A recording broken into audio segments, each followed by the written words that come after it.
Dear viewers, welcome to a new episode of Names from the Past.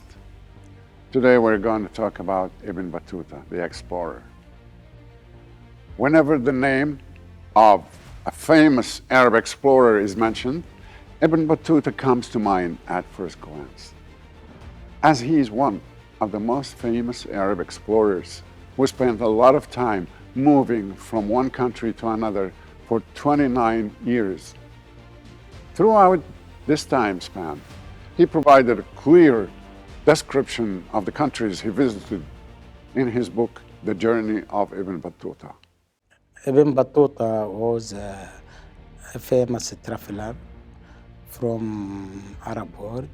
His full name is Abdullah ibn Muhammad ibn Battuta, born in طنجة in Morocco, and he started his travel to half the world, I think, or most of the world at that time. From Morocco, he started to go to Hajj and perform Hajj, and started from Morocco to Algeria, Tunisia, and Libya and Egypt, first Alexandria and then Cairo, and then leave Cairo to go to Damascus in Syria, through the Sinai Peninsula, and Jerusalem in Palestine, and Beirut, I think, and then return to Medina and Mecca to perform Hajj, pilgrimage. And I think he then left Mecca and Jeddah and on the Red Sea coast, and went to the Yemen, started from Zahid and Taiz, and then go to the important trading port, Aden, and then return back to Iraq, especially Basra, start from Basra, Baghdad, Mosul, and then Iran, in Khorasan, Tabriz, and another city there, Zahran, of course, and another city there. He went to the Afghanistan later, and Central Asia, like Tashkent and Samarkand, Uzbekistan, present day, and then moved to India, start from Delhi, and south, Madurai in the south, in the Tamil Nadu state, and then left to Maldives, of course, especially its capital Malé, and Sri Lanka, and then went to the, I think after India he went to Bangladesh, of course, Chittagong port, and then left it to China, especially Kashgar and Muslim counties there, and then come back to the Mecca to perform Hajj. In this way, he had a lot of gratitude and credits from especially Muslim leaders or rulers, and he appointed as legal qadi, judge, because his information and influence in Arabic language, and returned to Hajj second time, and went to Medina and Damascus in Syria, then north to Anatolia in Turkey, present-day Turkey, and come back to the Egypt, return to his home city, Tanja, with Libya and Tunisia and Algeria, then leave his home city to Spain, which is called at that time Al-Andalus in Granada, and another cities, famous city there. Then moved to the Africa, especially east and west, like Mali, Timbuktu, and the Horn of Africa, Somalia, and Kenya, Tanzania, of course, and another cities there. He lastly published his book about this journeys, named it رحلة. Is Muhammad ibn Abdullah ibn Muhammad al-Tanji, known as Ibn Batuta. And he is not only a traveler, but also a Moroccan historian and a judge from a family that descended from the African clan known as the Berber, where his family included scholars in law who served as judges at the time, and his foster parents pledged him to prepare himself to assume the position of the judiciary, as is the custom of his family. But it seems that this matter was not the first goal of Ibn Battuta, and because of his desire to visit the house of God after completing a study in jurisprudence and literature, he made his first trip heading to Mecca, which took 16 months.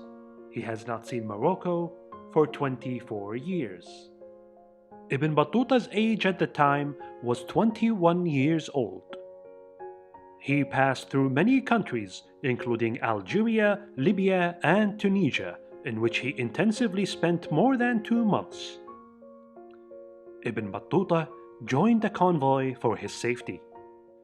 In order to diminish the danger of attack during the trip, a bride was chosen from the city of Sfax, which was the first in a series of his marriages. And after performing the rituals of Hajj, he continued traveling to Iraq, Iran, and Egypt, where he visited many cities in those countries and witnessed many of the people's conditions and costumes. In Iraq, he passed by many main and important cities, so he would describe the city's conditions and how it was, and he would describe the people in it and refer to their qualities and characteristics. And from those cities is the city of Wasif, which he described as gorgeous, has a beautiful atmosphere and many orchards, and that its people are among the kind-hearted, and most of them are memorizers of the book of the Quran and are good at reciting it. And people came to them from everywhere to learn, as the city of Basra, which is one of the major cities of Iraq, and in it there is a large mosque, the mosque of Imam Ali ibn Abi Talib. He also visited Kufa, Baghdad, and Mosul.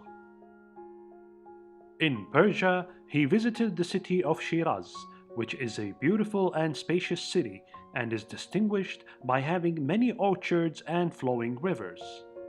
And it has many buildings, and the city is characterized by buildings of elaborate architecture, and it has many mosques.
At a time when most merchants were traveling around the world, Ibn Battuta made a living by traveling to different countries where he received income through gifts from the rulers as well as from his work as a writer.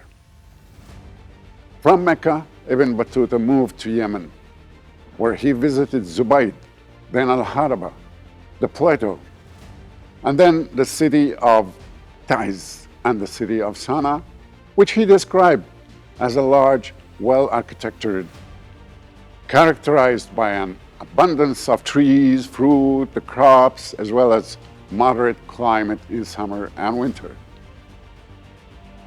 He noticed that it rained in the summer there.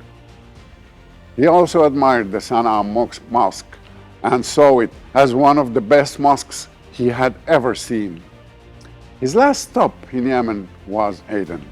Yes, I think Ibn Battuta was born in طنجة, of course, and it is a home city, and which is divided between Mediterranean Sea and Atlantic Ocean. For this, I think, environment, he start to go to the Hajj first. The plan is to go to Hajj first of his trips and journeys, to go to Hajj to perform pilgrimage. And then he start to the east, and then he extend his travels to another cities and land in the east, start from Iran and Pakistan, which is called Indus, of course, and Hind, which is called Hindustan, and Bangladesh, especially in the Chittagong port, and I think China, and like Maldives at that time, and Sri Lanka, of course, and another cities and countries. He then returned to complete his journey to Africa, and after that he returned to the طنجة home city. He's traveled to Al-Andalus. He was appreciated everywhere he was, and I think a lot of rulers and officials gave him as he deserved, of course. I think he was born and lived in the 12th and I think in the 11th and the 12th century AD, and he was from his chronological description and account, he was between, I think, 1225 to or more later to 1255, I think, from starting from the half of 11th century, from 12 to another after next century, 45 or roughly 1350. In Egypt, Ibn Battuta arrived in the city of Alexandria, one of the most beautiful cities in Egypt, and was distinguished by its great architecture. Then he visited some coastal areas, and then Cairo, amongst other cities. And he described the Nile River as being one of the best rivers in terms of freshness and it being of great benefit to all people. Ibn Battuta decided to return to Mecca once again, and he stayed there for 2 years, where he worked as a judge. Ibn Battuta departed from Aden on a ship heading to Zayla, on the coast of Somalia. This city, which Ibn Battuta described as having dark-skinned residents, worked as herders of camels and sheep. It is an isolated city that does not have many relationships with other cities and has a wonderful market. Then he visited Mogadishu, which at the time had reached the peak of prosperity, and Ibn Battuta described it as a large city full of rich merchants known for high-quality goods that were exported to other countries. one of the most important stations in Ibn Battuta's life was a trip to India. It immersed his senses in Indian culture, trade, and traditions of Indian society, and is considered an important source for understanding the history, geography, and culture of that period. In order to reach India, he first went to Anatolia, and then he traveled to the city of Constantinople, which is called today Istanbul. After his trip to Constantinople, he began his long-awaited journey to India, where he took the route of the Hindu Kush Mountains, a mountain range in Afghanistan and northwestern Pakistan. After that, Ibn Battuta finally arrived in Delhi and presented himself to Sultan Muhammad ibn Tughlaq, king of Delhi, and stayed there for 10 years. Ibn Battuta wanted to leave India, but its ruler was not ready to abandon him, so he used his desire to perform Hajj as an excuse. But Sultan Muhammad refused that.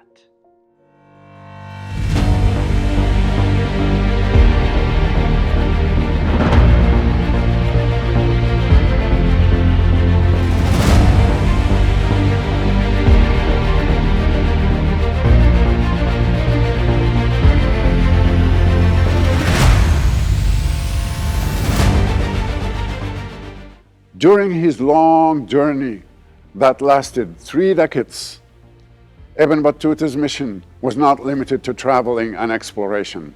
Yet, he worked in a number of countries he entered. He was a judge in India and an ambassador in China. Having arrived in Morocco, he also took over as a judge. This is a position he held until his death. In addition, and during his travels, Ibn Battuta praised the sultans, kings, and dignitaries in the countries he reached, relying on his talent in poetry. Yes, I think, first of all, I think most of his colleagues or officials or rulers encourage him to participate in the journeys and the travels, of course, but there is a lot of challenge like rebels and thieves as well, and enemies or other things. At times culture is different than now. There is no security, of course, no culture like now. There is secure people who can travel everywhere, alhamdulillah, by the grace of Allah. And I think most of leaders at that time support him to complete his journeys and travels everywhere. Yes, Ibn Battuta was born to Moroccan family, especially from Tanjir, which is called طنجة, and his father and mother was loyal people to their family, of course.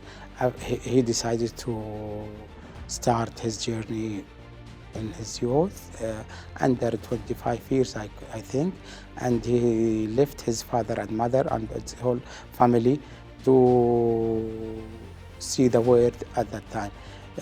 His mother and father, I think, died because his journeys took a lot of time. I think more than 45 years of that time. And his father died before he's coming to طنجة in Morocco by 15 years. Years later, the Sultan Muhammad proposed to Ibn Battuta to send him as his ambassador to China, and he immediately agreed after he saw that it was an opportunity to leave India on one hand and to discover new regions and places on the other. Thus, Ibn Battuta went as Sultan Muhammad's ambassador to China and was appointed as a judge there as well. On his way, he passed the coast of Burma, Myanmar, towards the island of Sumatra, and then to Guangzhou, where he arrived in China. Meanwhile, pirates attacked his ship and those with him while they were traveling along the Indian coast and kidnapped him. but he succeeded in escaping. Then he found himself stuck in a storm that sank many of his ships and killed many of his men. On his way, before all that, he decided to visit the Diba al-Mahal Islands, which is currently called the Maldives. He stayed there for 10 days and was welcomed by its residents, who hosted him and held him in high position. A year after his entry into China, Ibn Battuta returned again to Mecca and remained there for a period before returning to his native country, Morocco.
Ibn Battuta was characterized by many traits, including curiosity, the activity that made him travel constantly, his love for traveling, and his great ability to adapt to all countries. Was start his journey and came back to his home city, and then traveled to Al-Andalus, present-day Spain, of course. He met King Alfonso there, and had good relationships with the Muslim emirs there, and from Granada or another cities in Spain, Al-Andalus, like Alhambra, I think, Palace, and another places. I think Ibn Battuta met a lot of people in the high level or ordinary people. Most of them are rulers and chieftains for tribes, and like I think especially in India, he met Muhammad Taghlaq as the ruler of Delhi, and in China he met another famous ruler there, and then come back to meet all of Central Asia and Southern Asia, of course, rulers, like in the Maldives as well. And in Africa, he met a lot of rulers, especially for Islamic kingdoms there in Mali or in Somalia, of course. And there is devoted people and sheikhs and another people there. I think he made his footprint in everywhere. He called in Europe, I think, or in Western, as Arab Marco Polo, because his adventures and travels and journey, and he write down everything about his journeys there. I think Ibn Battuta is a cultural key for the world, because he gave account and description about everything we need as well now. He mentioned a lot of cities and capitals, commercial capitals, still now booming in the world. Like he can mention Guangzhou in China, and I think in Kenya and Tanzania and another countries.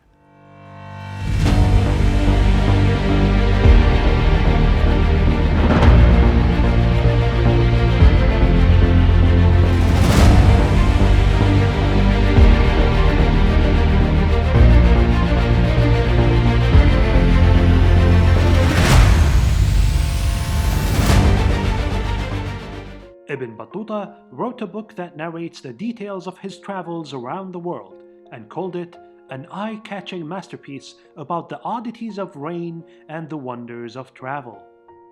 As he touched on everything he saw in the countries he visited, the most important costumes and traditions, the nature of its peoples and rulers, and the most prominent arts, culture, and sciences.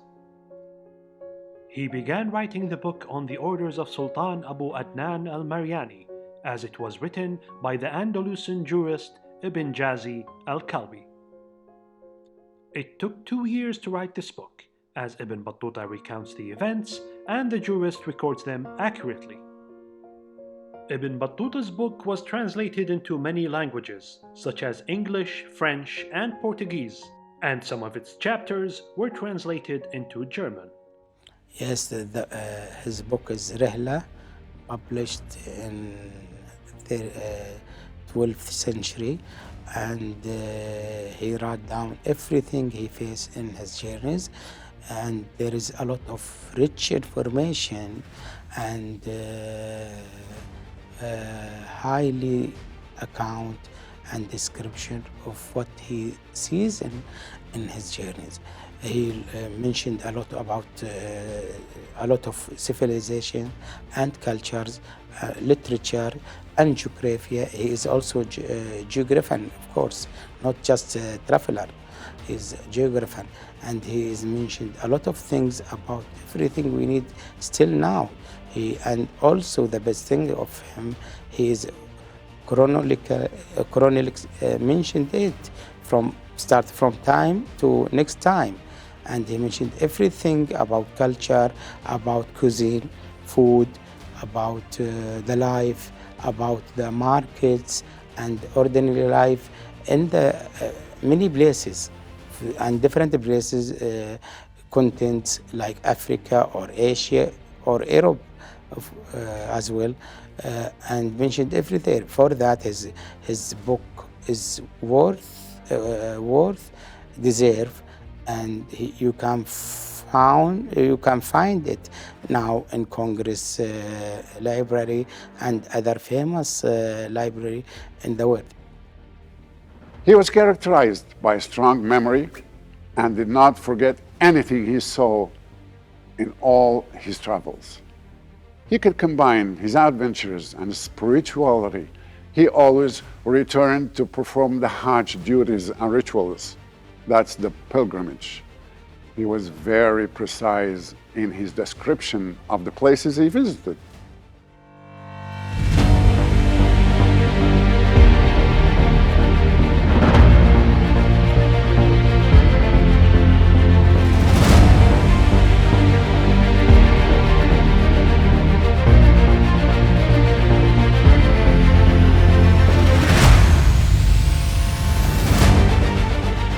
Yes, Ibn Battuta is a very powerful traveler, and he is an accomplished writer, of course, who can write, I think he can write biographies or something benefit to Arab culture and other cultures. Of course, Ibn Battuta was very brave and very, I think, pious, of course, because he performed Hajj pilgrimage more than 4 or 5 times. This is, and I think he gave a good account for everything he had seen in the world at that time. All of these qualities made him worthy of the title of Sheikh of the Travelers. I hope you liked our episode. We meet with a new episode and a new character next time. Goodbye.